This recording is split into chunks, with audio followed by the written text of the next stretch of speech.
दिन था 8 नवंबर 2023 का। उदयपुर में पुलिस वालों के पास एक फोन आता है और फोन करने वाला शख्स बताता है कि उसकी मां की हत्या कर दी गई है।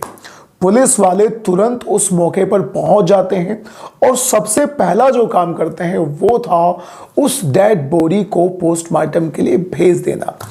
पोस्टमार्टम की रिपोर्ट का इंतजार होता है, लेकिन जब रिपोर्ट आती है तो पुलिस वाले इस रिपोर्ट को सुनने के बाद पूरी तरह से हिल जाते हैं, क्योंकि रिपोर्ट में पता चलता है कि जो डेड बॉडी है, जो औरत है, सबसे पहले लकड़ी उसके सिर में मारकर उसकी हत्या की गई है और बाद में उसकी डेड बॉडी के साथ में रेप करने की कोशिश की गई है। अब कौन थी ये अनलकी औरत जिसको पहले हत्या करी गई और बाद में किसी इंसान ने उसकी डेड बॉडी के साथ में रेप करने की कोशिश की, और कौन था वो अनलकी लड़का जिसकी मां के साथ इस तरह की गंदी हरकत किसी व्यक्ति ने की। तो my name is Neeraj Sharma और इस केस की पूरी डिटेल्स आप तक पहुंचाने के लिए मैं आपको लेकर चलता हूं राजस्थान के उदयपुर में। राजस्थान के उदयपुर में एक जगह जिसका नाम है मल्ला तलाई। उसी मल्ला तलाई इलाके में कालीबाई नाम की एक औरत अपने बेटे के साथ रहा करती थी। कालीबाई का जो हस्बैंड है वो काफ़ी दिन पहले मर चुका है। अब वो अकेली अपने बेटे के साथ रहा करती थी। उसकी लाइफ में सब कुछ बढ़िया था, उसे किसी भी अंदाज की कोई खास प्रॉब्लम नहीं थी। उसके पास बहुत ज़्यादा पैसे भी नहीं थे, लेकिन वो खुश थी। दोनों माँ बेटे खुशी खुशी से रहा करते थे। कालीबाई के पास कोई बहुत ज़्यादा खास काम भी नहीं था, वो बकरी चराने का ही काम किया करती थी। माँ और बेटा केवल घर में दो ही लोग थे, इनके अलावा कोई भी तीसरा व्यक्ति घर में नहीं था। लेकिन ये लोग खुश थे, एक दूसरे के साथ आराम से बातें किया करते थे, मस्ती किया करते थे और आराम से अपना जीवन जी रहे थे। लेकिन फिर दिन आता है 8 नवंबर 2023 का। हर रोज की तरह कालीबाई 8 नवंबर को भी बकरी चराने के लिए अपने घर से निकलती है।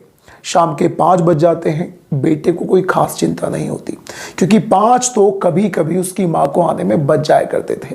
लेकिन समय गुजरता है, 6, 7, 8 भी बज जाते हैं। अब उसके बेटे को चिंता होने लगती है कि आखिर मेरी मां अभी तक घर पर वापस क्यों नहीं आई। फिर वो अपनी मां की तलाश में अपने घर से निकल जाता है। वो अपनी मां को तलाशता है उस हर जगह पर जहां जहां उसे उम्मीद थी कि वो उसे वहां पर मिल सकती है, लेकिन कालीबाई उसे कहीं पर भी नहीं मिलती।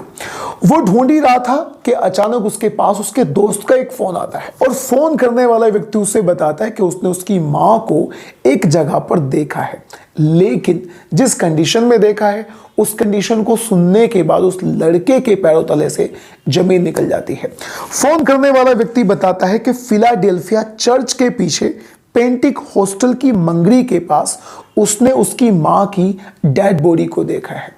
इस सुनने के बाद वो बेटा पूरी तरह से परेशान हो जाता है। अब वो सीधा भागकर उस जगह पर जाता है और जाकर देखता है कि सच में उसकी मां की डेड बॉडी वहां पर पड़ी हुई है। डेड बॉडी को देखकर वो रोने लग जाता है, लेकिन उसकी नजर पड़ती है उसके सिर पर एक अंदाज में खून निकल रहा था, चोट का निशान था। अब कहीं ना कहीं उसके दिमाग में आता है कि उसकी मां को किसी ने पत्थर से या फिर लकड़ी से या ईंटे से सर में मारा है।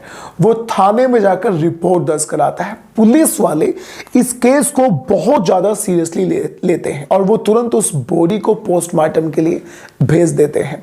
कुछ देर के लिए पोस्टमार्टम का इंतजार किया जाता है। पोस्टमार्टम की रिपोर्ट जैसे ही आती है तो पुलिस वाले हिल जाते हैं, क्योंकि उन्हें पता चलता है कि उसकी डेड बॉडी के साथ में रेप करने की कोशिश की गई है। इस बात को सुनने के बाद बेटा भी पूरी तरह से चौंक जाता है। अब पुलिस वाले इस केस को सुलझाने के लिए एड़ी चोटी तक का जोर लगा देते हैं और वो अपने एरिया में पड़ने वाले पूरे 120 यानी उस एरिया में पड़ने वाले 120 कैमरास को खंगालते हैं। कैमरास को खंगालने के बाद उनके सामने एक तस्वीर नजर आती है। उस तस्वीर में जो व्यक्ति था उसका नाम था हेमाल। अब पुलिस वाले जैसे तैसे हेमाल नाम के इस व्यक्ति तक पहुंच जाते हैं और हेमाल नाम के व्यक्ति को पकड़ लिया जाता है। जब पुलिस वाले हेमाल की तरफ जा रहे थे, उसको तलाशने की कोशिश कर रहे थे, तो वो बार बार अपनी लोकेशन को बदल रहा था। लेकिन जब पुलिस वाले किसी काम को करने के पीछे बिल्कुल पड़ जाते हैं तो फिर वो जितनी मर्जी लोकेशन बदल ले, पुलिस वाले उसे पकड़ ही लेते हैं। तो आखिर में पुलिस वालों को सफलता मिलती है और हेमाल नाम के इस व्यक्ति से पुलिस वाले जब पूछताछ करते हैं तो फिर वो एक ऐसी कहानी सुनाता है जिसे सुनने के बाद जो बेटा था वो पूरी तरह से चौंक गया। असल में हेमाल नाम का जो ये व्यक्ति है, इसकी मुलाकात काली बाई से पूरे 2 साल पहले हुई थी। मुलाकात होने के बाद दोनों में बातचीत होती, एक अंदाज में मान के चलो कि दोस्ती टाइप हो जाती है। अब हेमाल का घर पर भी आना जाना था और इस बात को काली बाई के बेटे को भी पता था। 2-4 आजू बाजू के लोग और भी जानते थे कि हेमाल नाम का ये व्यक्ति इसके घर में आता है। अब 8 नवंबर को जब सुबह सुबह काली बाई बकरी चराने के लिए निकलती है तो रास्ते में हेमाल नाम का ये व्यक्ति काली बाई को मिलता है। दोनों की बातचीत होती है।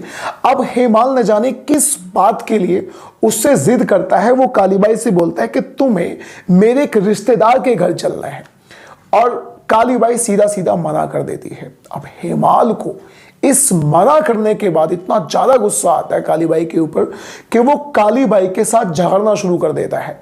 बहस शुरू हो जाती है और बहस के दौरान ही वो काली बाई के सिर में एक जोर की लकड़ी होती है, वहीं पे पड़ी होती है, वो बहुत जोर से मार देता है, जिसके बाद काली बाई की वहीं पर मौके पर ही मौत हो जाती है।